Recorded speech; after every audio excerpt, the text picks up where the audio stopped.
মনোবীক্ষণ polyclinic, চিকিৎসার জগতে এক দশক। এখন এখানে সব বিষয়ে ডাক্তারবাবু একসাথে তলায়। ফোন করুন 7477999515 এই নম্বরে। কান্দিতে পুজো মণ্ডপের চমক অরবিন্দ স্পোর্টিং ক্লাবের 43তম বর্ষে তাদের থিম মায়াপুরের ইসকনের আদলে মণ্ডপ।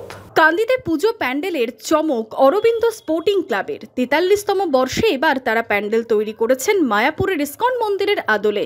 চতুর্থের সন্ধ্যায় এই পুজোর উদ্বোধন করলেন কান্দির এসডিপিও শাস্ত্রিক আম্বারদার, বিধায়ক অপূর্ব সরকার সহ বিশিষ্টজনেরা। পুরো মায়াপুরকে তুলে ধরা হয়েছে প্যান্ডেলে। এর পাশাপাশি আলোকসজ্জায় স্থান পেয়েছে রাজ্য সরকারের বিভিন্ন সরকারি প্রকল্প। আজকের দ্বারোদ্ঘাটন হলো এবং এখানকার মানুষের কাছে আমাদের কিছু সামান্য উপহার, পুজোর উপহার আমরা তুলে দিলাম। এই অনুষ্ঠানে হাজির হয়েছে, এরপর আরও অনেক যাব শহর এবং অঞ্চলে।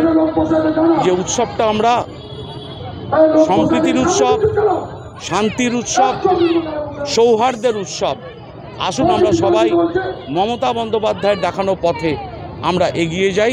এই আহ্বান শুধু কাঁদি নয়, মুর্শিদাবাদ জেলাবাসীর কাছে আমার পক্ষ থেকে রয়েছে। উদ্বোধনের পরপরই ইসকন দর্শনে ভিড় উপচে পড়ছে উৎসুক মানুষের। কান্দি থেকে রবীন্দ্রনাথ কৈবর্তের রিপোর্ট, ইমাজিন কমিউনিটি মিডিয়া।